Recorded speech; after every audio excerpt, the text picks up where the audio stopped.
అసలు ఎలా వచ్చింది మీకు ఈ రచన అంటే ఎమోషనే ఎమోషన్? ఎమోషనే అప్పుడు 96 ఇంకా ముందే ఉండదు. ఈ కరసేవ కరసేవ అని చెప్పి ఎక్కడ చూసినా జై శ్రీరామ్ జై శ్రీరామ్, బాబరీ మసీద్ కూల్చేసిన తర్వాత పరిస్థితిలో ఒక రోడ్డు మీద శ్రీరాముడు బొమ్మ వేశారండి. ఫస్ట్ టైం నేను రాయటం అనేది నాకు ఇగ్నిషన్ ఇచ్చినట్టయింది. నేను మోటార్ బైక్ మీద వస్తున్నా, చూస్తే బ్రహ్మాండంగా అద్భుతంగా వేసాడు పెయింట్. అది పైనుంచి వర్షం పడుతుంది. ఆ బొమ్మ మీద అక్కడ పోవాలా, అక్కడ 10 పైసలు బిళ్ళలు ఉన్నాయి, కానీ పెద్ద అమౌంట్ నాకు అనిపించలా. వచ్చి పడుకుంది. ఆ రాత్రి ఇదే గుర్తొచ్చింది. వేసిన ఆర్టిస్ట్ ఎవడో చాలా తెలివైనవాడు. ఇప్పుడున్న అట్మాస్ఫియర్ దీన్ని ఎమోషన్ని క్యాష్ చేద్దామని రాడు బొమ్మ వేశాడు. మరి జనాలు జయ శ్రీరామ్ అని అరుస్తున్నారు, కానీ డబ్బులు వేశారు వీడికి. వేయకపోతే వీడి ప్లాన్ వేస్టే కదా. అంత కష్టపడి వేశాడు. పైగా రాముడు బొమ్మ వేస్తే దేవుడు క్షమించుకోవడం ఏంటి? వర్షం ఎందుకు కురిపిస్తున్నాడు? అటు సగులేంటి ఆడికి? అది ఎంత మానసికంగా బాధపడి ఉంటాడు. ఇంత కష్టపడి వేసాను, డబ్బులు రాలేదు, పైగా దేవుడేమో చెరిపేశాడు. ఆడి బాధ అంతా నేను అడిగి తీసుకుని అసలు జనాలు నిజంగా ఎగిపోతే వేస్తుంటే వాళ్ళు సక్సెస్ఫుల్ థింకర్ అనుకుంటాము. ఏగిపోతే ఆడు అనుకున్న పని సఫలీకృతం కాకుండా ఉండుంటే ఆడ బాధ ఎట్లా ఉంటుందనే ఫీలింగ్ తోటి నాకు ఆవేశం వచ్చేసి అప్పుడు మిడ్ ఇప్పుడు లేసి రాశా. రోడ్డును వేసిన రాముని బొమ్మకు 10 పైసలు ఇవ్వని దాతలు, కరసేవంటూ వేసుకుందురు మొత్తం మూఢత్వపు వాతలు. బాబా బాబా సర్వాంతర్యామైన దేవుడు అయోధ్యలోనేనా ఉంది, ఎలా అయినావయ్యా దేవుడు వీళ్ళ చేతుల్లో బంది.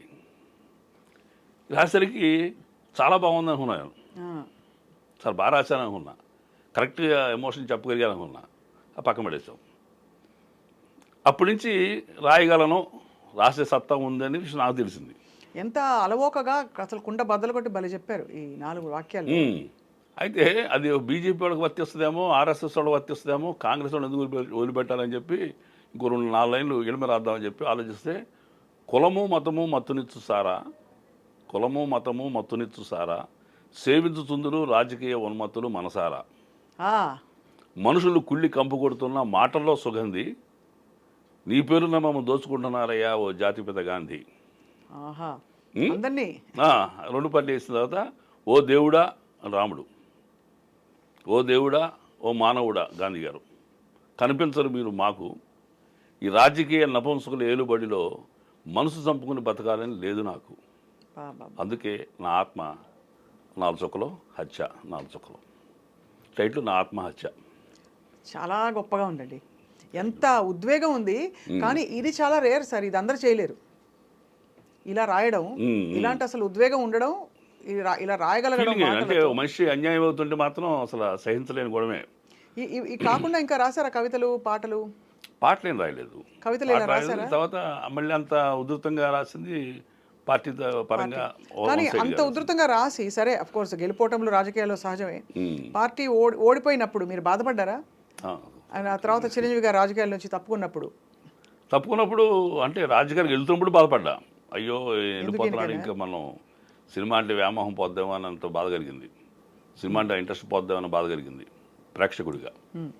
సరే ఆయనతో పరిచయం అయింది. మళ్ళీ సినిమాకి వస్తున్నారంటే మళ్ళీ ఆ పాత లెగసీ ఉంటుందా, అంత బాగా మళ్ళీ అంతంత శభాష్ అనిపించుకుంటారా చిన్న ఫీల్ అయితే ఉండేది. బట్ అది ఆయన ప్రూవ్ చేసుకున్నారు. దాంట్లో నేను కూడా పార్టిసిపేట్ అవ్వటం అదృష్టం. ఇప్పుడు లేటెస్ట్గా ఈ రజాకార్ సినిమాలో మీ క్యారెక్టర్ సార్?